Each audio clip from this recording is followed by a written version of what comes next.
I don't mean to frighten you tonight, but I have some serious concerns that I want to share with you. And then I hope maybe a solution to the problems that we are experiencing in our country. We are in a very, very dangerous time in the life of our country, and I suppose even in the life of Western civilization. Over these past months, we have witnessed a tremendous amount of turmoil in our major cities and even in some of our smaller cities and communities. Every night we can watch on the news another city seemingly in anarchy. Looting, fires, police being called out, people attacking police and firefighters and EMS workers. It's almost an anarchy taking place. We have mayors who seem to have lost control of their cities, who do not want to control their cities. Last night in Manhattan, in an area called Chelsea, professional agitators were brought into that neighborhood and they began to riot.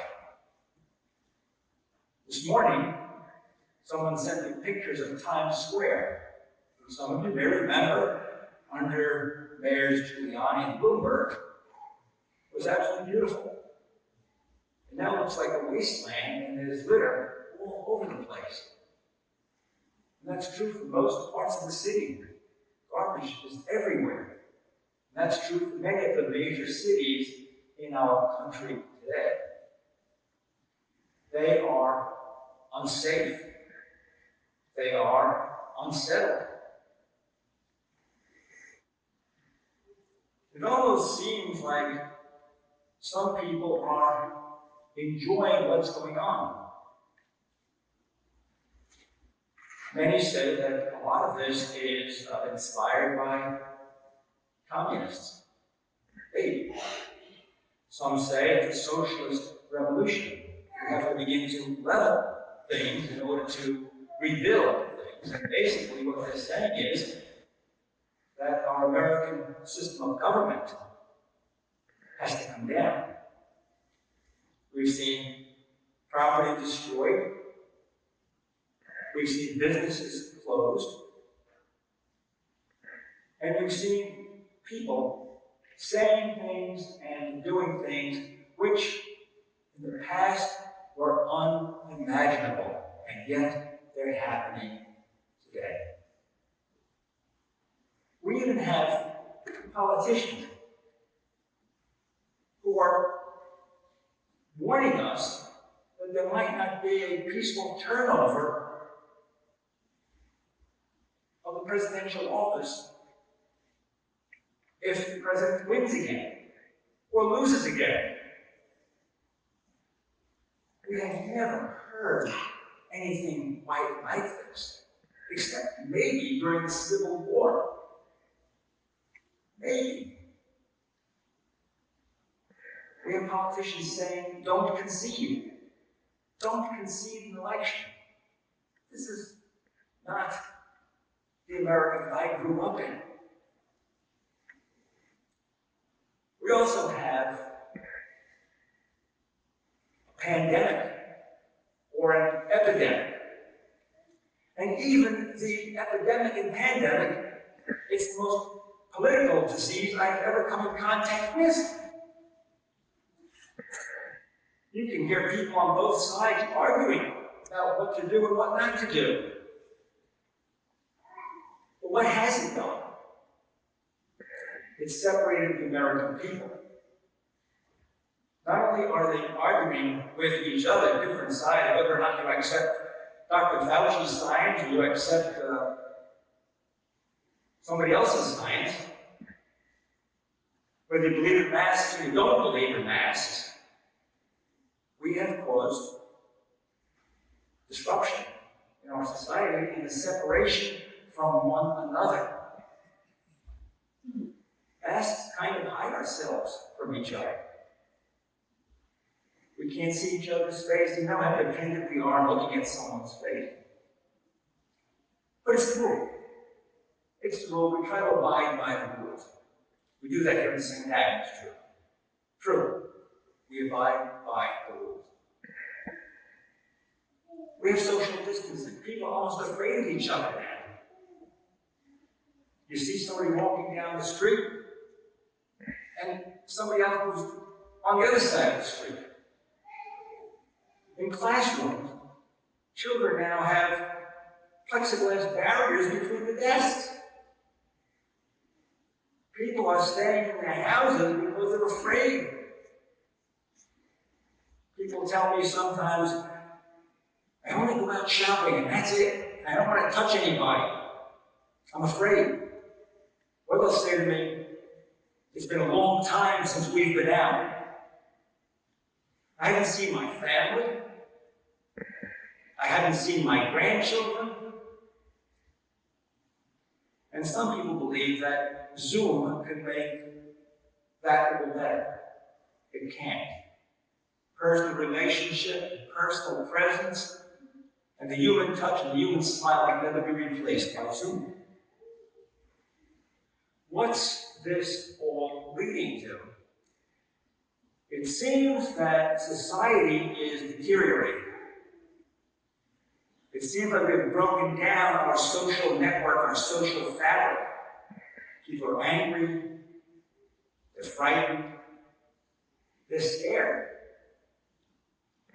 We can't come together as a community, and we can't make good community decisions as to what should be done. If you watch Fox, you see it one way.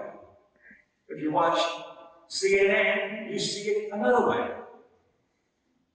And neighbors can't even get together anymore and talk about the issues of the day. See, that's what makes society in America so good. People can get together, they couldn't be able to get together, and sit down and talk.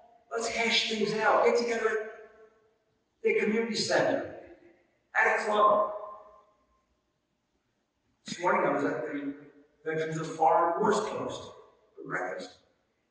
Not too many people were there, but those of us who were there, it was the most pleasant experience to be with other human beings and enjoy their company.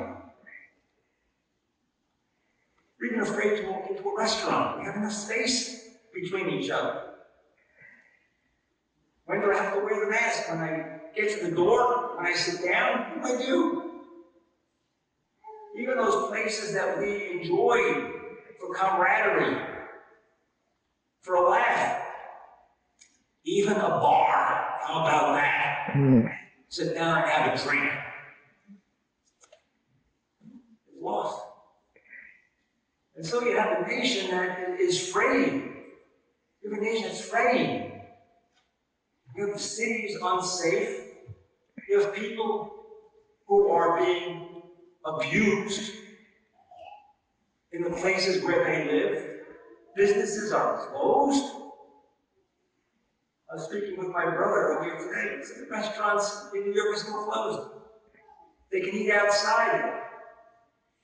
And the mayor said, when it gets cold, we're not going to open them either. My brother said, how are we going to eat anything in the wintertime outside? Is this what it's coming to? Is this what we want? Is this what we want? To have all of us fearful, afraid, and taking orders from people who may not be on the side of what this country stands for. What do we stand for? Unity. What do we stand for? Truth. What do we stand for? The common good of helping one another. And what's happened is we become more and more separated. I think there is more to this. I am not a conspiracy theorist, but I think some people have us exactly where they want us to be. This upcoming election, many will say, it's the most important election ever. I don't think so. Because no matter which way it goes, this country is still going to have problems. People are still going to be fighting. People are still going to be condemning. People are still going to be at each other's throats because they see reality differently and they don't see the United States of America as it truly is. They would rather destroy it and build something new. They're lonely, they're separated, they're confused, they're angry. That's not what a country is made out of. A country is made when we all are united, not diverse. It's unity. We all have our little differences, and they're great.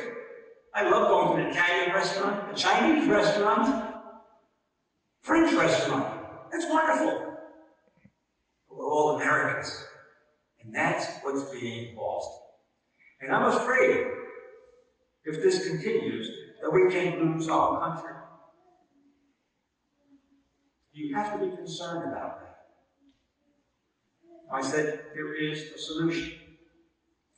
Might seem simplistic, but it's profound. It comes right out of the gospel today. And it's prayer. I don't care who you vote for.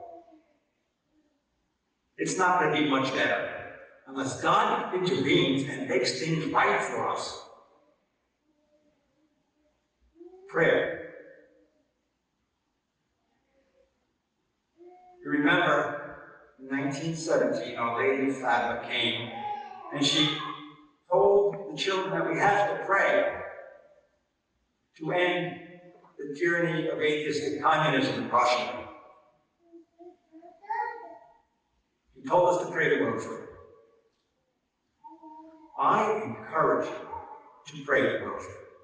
There is no greater intercessor that we have with Almighty God than the Virgin Mary. Jesus will never say no to his mother. Never. And the only thing that can conquer God is prayer. I urge you every day to pray the rosary. Pray a family rosary, at least to unite in your house.